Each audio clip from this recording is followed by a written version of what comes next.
So recently I purchased these Baron Fig Nomad dot grid sticky notes and I wanted to do a quick review of them. So for $8, I received 3 sticky note pads. That's how they sell them in packs of 3. Each one of these is 70 sheets. So that's 210 sheets for $8, and that's what they would call a single pack. They come with this little pad on it, or I guess this little cover or whatever, and that's the name, the Nomad dot grid sticky notes, and nothing else there. It would just come shipped like this. But I've been using them for a little bit, so I wanted to talk about them. Details are very sparse. It's a sticky note, just like a Post-it. It is a dot grid. It's not sold in a line or a blank. I don't know why they call them the dot grid sticky notes. They're just the Nomad sticky notes, right? Maybe they'll release something else in the future. 3x3, that's a standard size for sticky note. 70 sheets, you get 3 of them. And that's it. No notes on the paper quality, the paper weight, anything like that. It to me feels like standard Baron Fig paper. So it's like, I think a 70 pound or a 90 pound. I don't know exactly what they use, but it feels like the rest of their paper to me. I'll see if they put it someplace else. I don't think they really get too much into it. But to me, it's probably, sorry, I said 70. It's probably their 90 gram per square meter paper. I think they probably use standard paper across the board.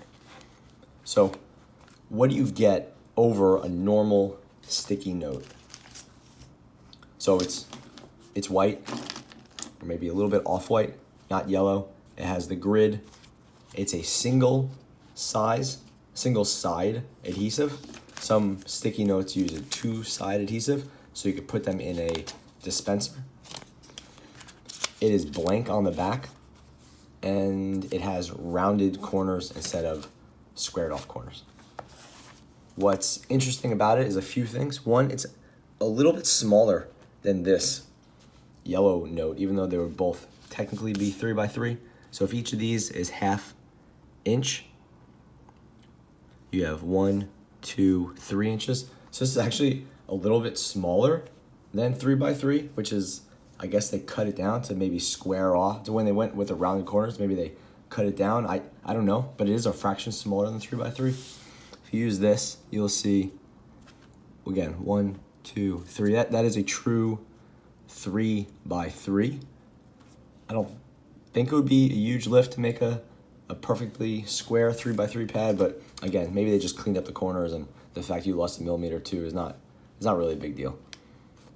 The dot grid is a little bit weird, right? It's pretty much symmetrical around here, but it has this grid portion, which is useless. You can't write up here.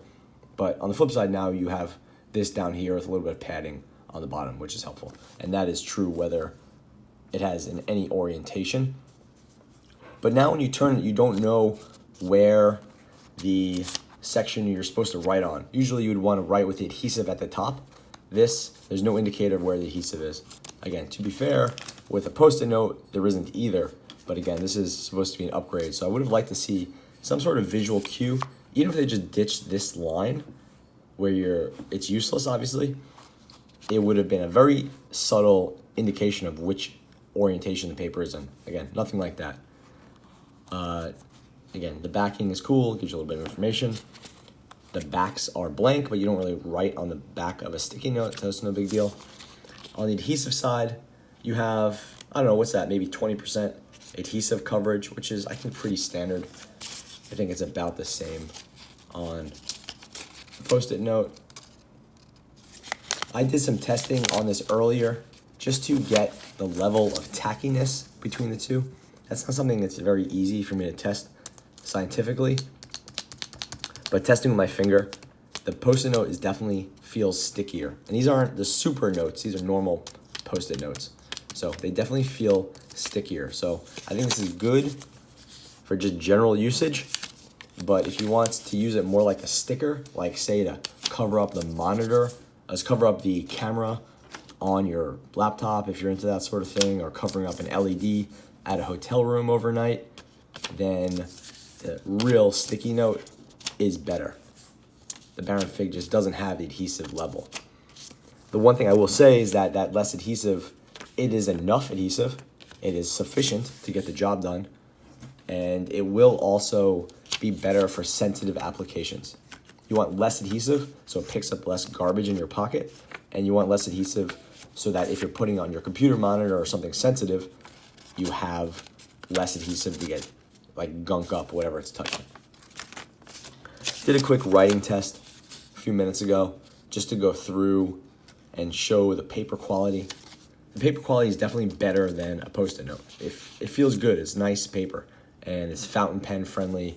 And sometimes fountain pens and roller balls would kind of just seize up on a cheaper paper like this. No problem with that with the Baron Fig. I did a quick writing sample with a 1.0 millimeter gel, a hybrid, a fountain pen, just a rotating fountain pen, a ballpoint, and a Sharpie. And you can see really nice results. No show through, a little bit from the fountain pen, and then the Sharpie comes through, right? Here, not too much worse, but definitely more comes through. And this would be a little bit interruptive as you're, a little bit of an issue if you're writing. A lot more show through on the Sharpie. So not a huge difference, but at least you see a little bit more paper quality here, and if you were to write on the back, it would be a slightly better experience. So as far as a verdict goes, I like the Baron Fig Nomad sticky notes. It's a nice sticky note. It's an upgrade from your plain Jane Post-its. These guys.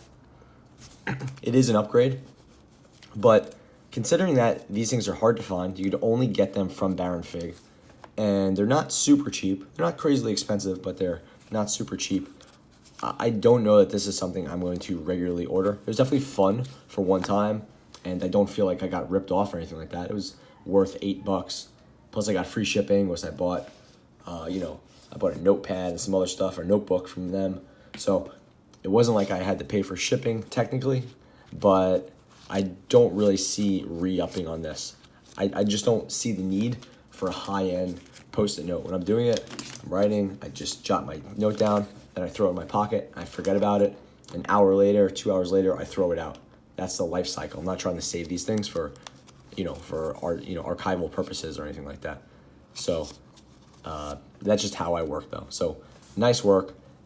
I appreciate it's an upgrade, but it's not enough of an upgrade that I feel like I'm gonna have to start stocking these regularly. So that about covers it. Thanks for watching.